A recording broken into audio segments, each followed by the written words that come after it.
Por que sofremos se fomos criados para ser felizes? Somos todos destinados à felicidade, mas por que, então, a dor ainda nos visita com tanta frequência? Neste vídeo, inspirado nos ensinamentos da doutrina espírita e nas reflexões profundas do orador Raul Teixeira, vamos mergulhar nos verdadeiros requisitos para ser feliz, não os que o mundo nos vende, mas os que a alma necessita. E é graças a isso que nós queremos iniciar essa nossa fala sobre a felicidade com uma definição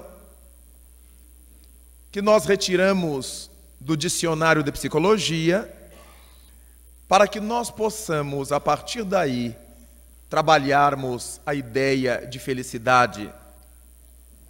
Diz-nos então Doran que felicidade é um estado subjetivo de satisfação geral, de contentamento, vontade de viver. Então, felicidade para a psicologia será essa felicidade subjetiva, esse estado subjetivo de satisfação geral. Uma onda que nos invade, algo que nos invade, que nos dá essa alegria íntima, uma satisfação, como se nós estivéssemos bem nutridos psiquicamente. E certo é que propõe-nos ainda a definição. É uma síntese de várias emoções e sentimentos. Daí nós percebemos, pela definição psicológica, que é muito difícil a gente dizer o que é felicidade. Porque uma satisfação geral, um contentamento, nos podem advir de determinadas formas, de variadas formas, e certamente cada qual de nós poderá ser feliz por uma razão diferente. Quando nós encontramos pessoas do mundo, pessoas no mundo, de diferentes estamentos sociais, de diferentes níveis sociais, nós vamos descobrindo como é subjetiva essa questão felicidade. Uma pessoa me dizia há não muito tempo: quando eu posso olhar o relógio no domingo de manhã e saber que eu não terei que levantar para trabalhar e poderei ficar na cama até um pouco mais tarde, eu estou feliz. Mas já ouvi outros que me disseram: quando eu acordo de manhã, que eu posso saltar da cama e começar a agir, eu estou feliz. Olha como já está diferente. Um é feliz que pode ficar, outro é feliz que pode levantar. E o negócio é que Deus tem que ir entendendo os seus filhos e os diversos níveis de felicidade. Para uns a felicidade é poder comer. Comer até revirar os olhos. Para outros a felicidade é se vestir bem, colocar uma boa grife, né? E sair como uma lagartixa na pedra quente, no maior requebro. Para cada um a felicidade terá um sabor. Aí dirá a mãe, dirá o pai: minha felicidade é ver esses meninos felizes. E o menino dirá: minha felicidade é meu pai me dar a mesada. Daí então, a felicidade é algo muito fluido e que dependerá sempre, sempre do nosso estado d'alma, do nosso estado interior. Coisas que no momento nos podem fazer imensamente felizes, porque nós estamos predispostos, em outro momento nos fará imensamente amargos, imensamente tristes, grandemente infelizes. Daí então, a felicidade precisa ser uma construção tal que qualquer que seja o movimento de nossa vida, nós sejamos felizes. Nesse momento que vivemos na Terra, nós procuramos ficar felizes. Como se a gente alugasse felicidade. Hoje é o casamento, minha filha, eu estou tão feliz, mas amanhã, na hora que as contas chegam, eu já estou desgraçado de novo. Então, eu não era uma pessoa feliz, eu fiquei feliz. Eu peguei emprestado no dia do casamento, minha filha, uma felicidade decorrente do tumulto, da agitação, dos presentes, da festa. A gente chora, se emociona, que cerimônia linda. Mas no dia seguinte, nós já estamos aborrecidos, que a gente soube que alguém não gostou da festa, que a gente soube que o buffet não serviu direito, que a gente soube... Uai, mas a gente é feliz ou só ficou feliz, para inglês ver? No momento do mundo atual, são raras as pessoas felizes em qualquer circunstância. A gente vai treinando ser felizes nesses laivos, nesses lances rápidos de felicidades que a gente vai curtindo aqui, curtindo ali, que da felicidade verdadeira não nos dão notícia. A qualquer de nós, se perguntar o que é a felicidade, dificilmente a gente saberá. Exatamente, porque cada um de nós terá uma visão de felicidade. Cada qual de nós terá uma percepção da felicidade. E cada qual de nós encarará essa visão, essa percepção de felicidade com uma reação muito própria. Daí, nós partimos para o Livro dos Espíritos, quando, na pergunta 920, Allan Kardec questiona o mundo invisível, se é possível na Terra alguém alcançar a felicidade plena, a felicidade total. Se há essa possibilidade, e os espíritos redarguindo que não, na Terra não se pode conhecer a felicidade perfeita, completa, porque a Terra não é um mundo perfeito, completo. Tudo quanto ocorre dentro das dimensões planetárias tem que estar de acordo com as condições planetárias. É como se eu quisesse colocar dentro de 3 dimensões algo de 5 dimensões. Não cabe, só tem 3 dimensões, não há espaço para a 4ª nem para a 5ª. É por isso que quando a gente faz desenho, o desenho fica chapado no papel. Não tem como eu fazer um desenho que se solte do papel. E dessa maneira, a nossa felicidade tem que ficar chapada na Terra. Ela tem as dimensões terrestres. Daí, quando nós começamos a conhecer as coisas da alma, as coisas espirituais, começamos a trabalhar uma percepção de coisas que a Terra já não comporta. Aí falamos de mundo espiritual. Aí falamos de percepção espiritual. Aí falamos da gente se desligar das coisas materiais. E isso parece um absurdo, uma incoerência. Para nós que vivemos, que nascemos, que conhecemos, que sentimos as coisas do mundo material, como é que é viver no mundo material, captando uma outra dimensão que não sejam as dimensões materiais? Mas isso é possível.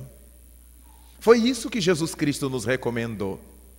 Viver no mundo sem ser do mundo.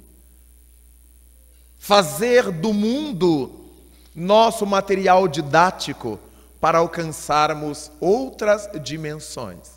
E são as dimensões que nos dão a subjetividade da felicidade. A subjetividade dessas coisas que não estão nas coisas que nós usamos. A felicidade que não está na comida que a gente come, na roupa que a gente veste, na posição social que a gente desfruta, nos recursos econômicos, financeiros que a gente disponha. Há uma felicidade que não está em nada disso. Chegamos a ouvir muitas vezes pessoas que dizem: eu daria tudo que eu tenho, todos os meus haveres, meus pertences, para ter um momento de felicidade. Quanta gente que tem recurso, dinheiro, poder, vive às voltas com segurança, com ladrões, com falcatruas, com sequestros. Então a pessoa daria tudo para não ter que se envolver com isso e poder andar descalça, andar nas ruas. Logo, tudo que o indivíduo tem não corresponde à felicidade que ele busca. Ele tem tranquilidade econômica, ele tem facilidades sociais, ele tem um monte de coisas que vão ficar aqui.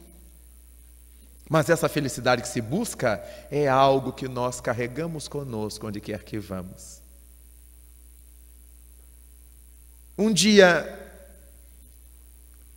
viajando num trem da capital inglesa para a Escócia, onde íamos fazer uma conferência, íamos com alguns amigos conversando, e havia no trem, de pé, um grupo de moços, rapazes e moças. E a companheira que estava conosco me disse assim: Raul, você é capaz de saber desse grupo quem é inglês e quem é escocês? Eu não sou capaz. Todos os rapazes e moças que estão rindo, brincando, conversando são escoceses. E os que estiverem sozinhos na multidão são ingleses. Eles conseguem se embutir de tal maneira que eles estão, mas não são do ambiente. E os outros conversam, falam, alegram, estão vivendo uma outra dimensão interior. Porque nem sempre a pessoa calada, quieta, é a mais harmônica. Ela pode estar ruminando conflitos que não lhes deixa falar, que não lhes deixa extravasar. E eu lembrei-me da nossa garotada brasileira, do bulício brasileiro, aliás, do bulício latino, né? Falar só do brasileiro é até injustiça, porque o latino é bulhento. Tirando alguns latinos que já assimilaram o anglo-saxonismo, o latino é bulhento. Basta a gente ir à Itália ou conviver com italianos ou seus descendentes. Eles conversam contentes, a gente tem a impressão que é um pugilato, que eles vão se pegar, que eles vão se bater. É a forma. E aí a gente fica pensando no que é felicidade. As pessoas estão falando porque estão felizes, ou elas estão caladas, sérias, mudas, porque estão felizes? Quem poderá dizer? Alguém que esteja mudo, calado, pode estar numa profunda introspecção, num êxtase, captando as fulgurações das estrelas, mas pode estar carregando muito conflito. A gente não sabe. Quem está falando muito pode estar contente, alegre, jovial, ou pode estar pondo para fora as neuroses, as tormentas, a ansiedade. Quem poderá dizer? Só quem está vivendo. Há pessoas que a gente nota que elas estão nervosas, estão tensas, e elas falam pelos cotovelos. Não é que elas estejam falando as coisas com coerência, é que elas não conseguem parar. é uma ansiedade. E há outras que ficam ansiosas e vão para a geladeira, para a bombonière. Cada qual reage de uma maneira, enquanto a gente não aprende a ser feliz, enquanto nós nos fantasiamos de felizes criaturas. Avançando, nós captamos da obra do grande sociólogo Pedro Demo, numa obra que ele publicou em 3 volumes, Dialética da Felicidade, alguns textos que nos ajudarão nessa reflexão da manhã. E ele nos diz no primeiro texto captado: o ser humano que se diz feliz pode ser efetivamente, mas em termos relativos como regra. A experiência máxima ocorre igualmente, mas não como regra. Nós podemos conceber que alguém chegue ao máximo de felicidade na Terra, mas não é uma regra. Pode acontecer também que a felicidade expressa pela pessoa seja uma felicidade enganosa, porque a pessoa se imagina feliz, se quer feliz, se impõe ser feliz, não admite a ideia de não ser feliz, preferindo auto-enganar-se. Então se converte essa questão da pessoa ter que ser feliz a qualquer preço uma paranoia. E aí a criatura quer mostrar para os outros que ela está feliz, embora não consiga ser feliz por dentro. Então nós encontramos criaturas que elas estão rindo sempre. Daqui a pouco nós saímos de perto dela e ficamos olhando. A cara vai fechando, ela vai murchando, porque aquilo era só marketing de uma pretensa felicidade.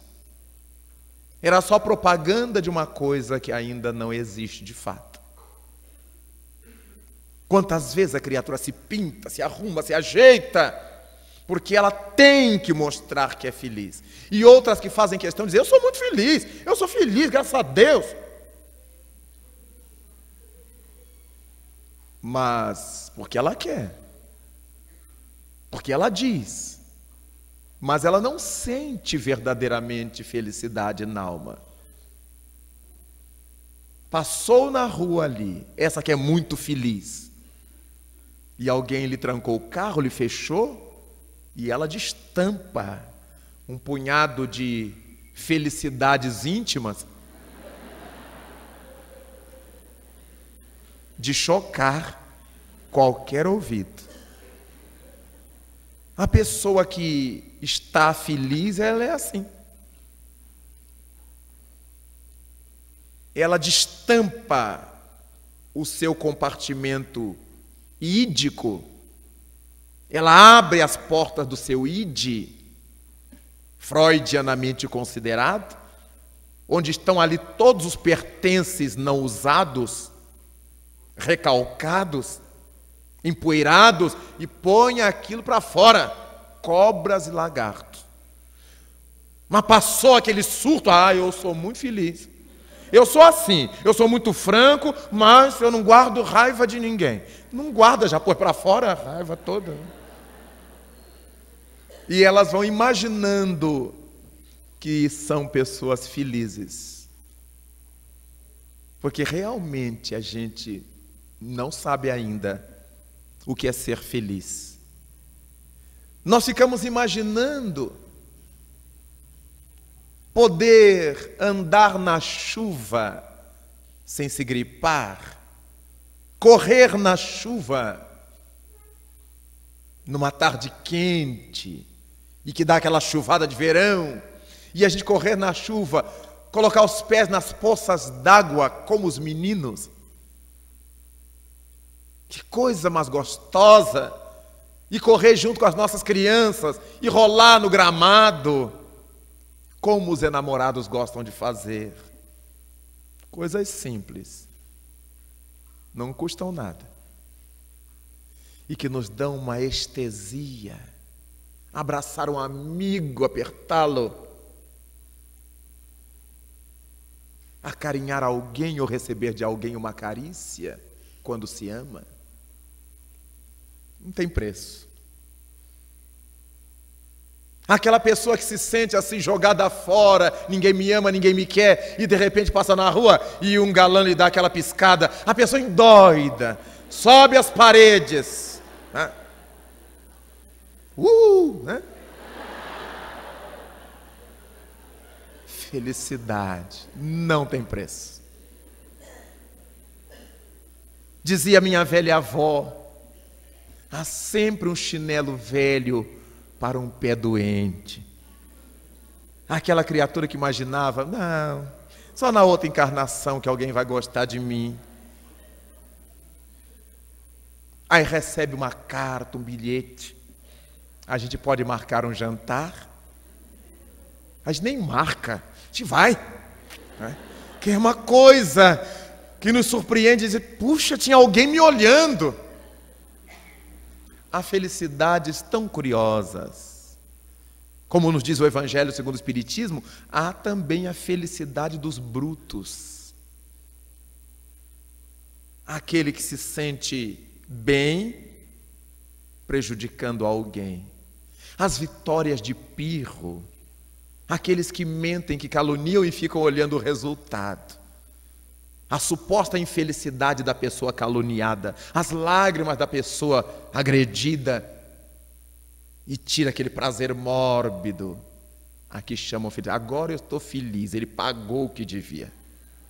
São vitórias de pirro, como diz a mitologia. São vitórias de 1 minuto.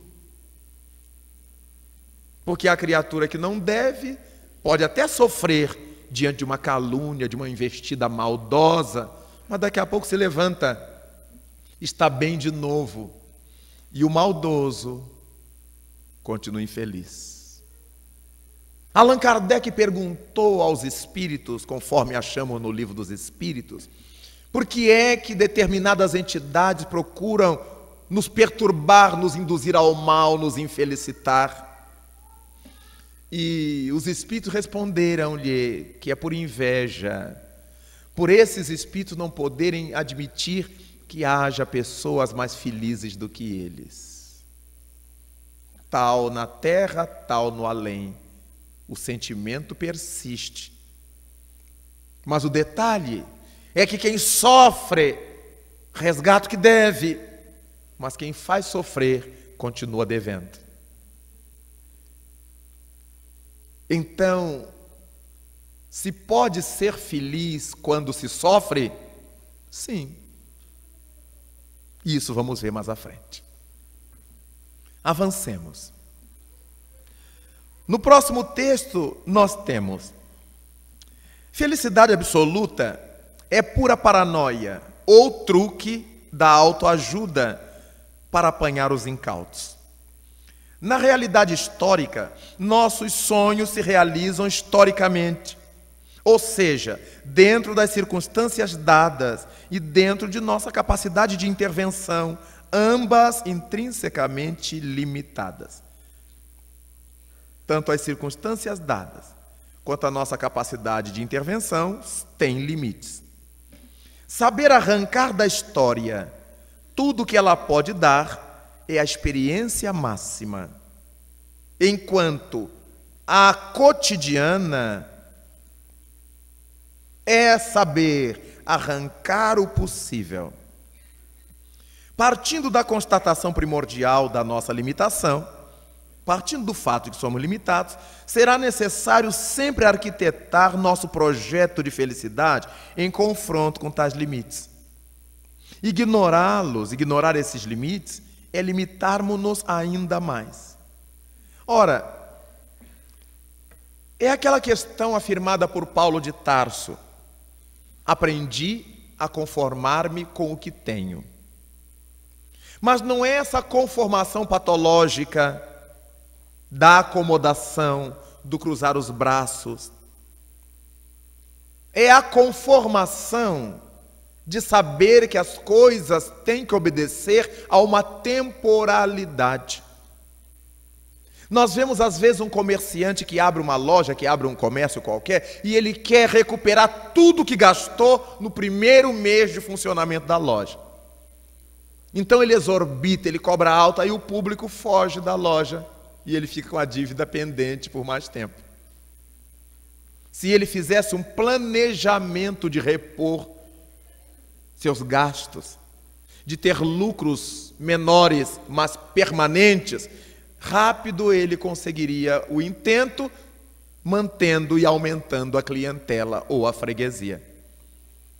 Mas se a pessoa é egoísta, ela quer comprimir o tempo para ter todo o lucro,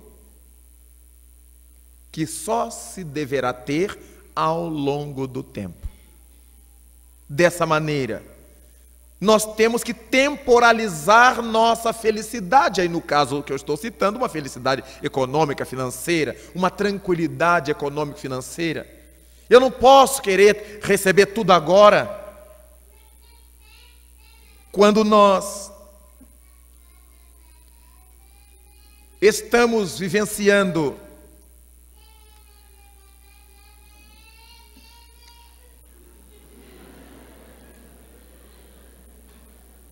isso é que é felicidade.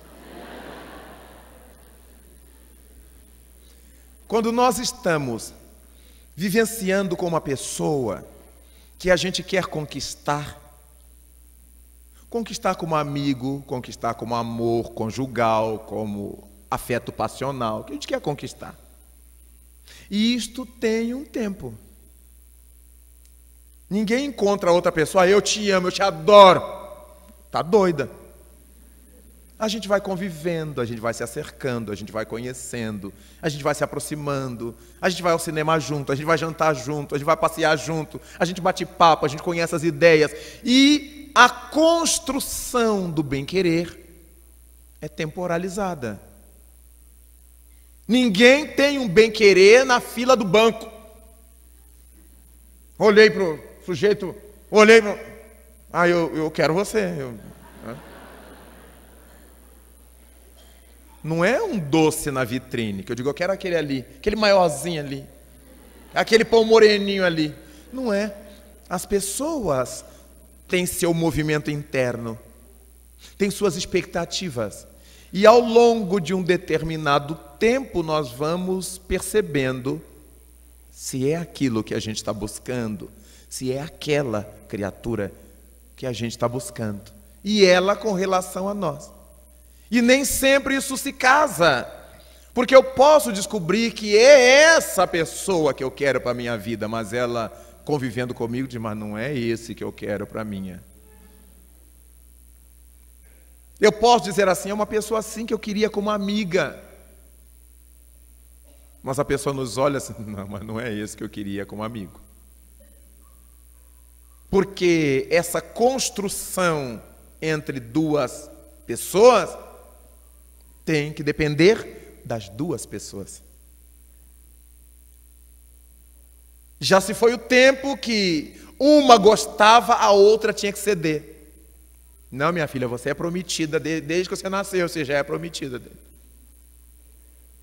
Nós sabemos que historicamente houve esse tempo. Mas não é uma realidade para a felicidade. A gente é feliz quando dá aquele Shazam.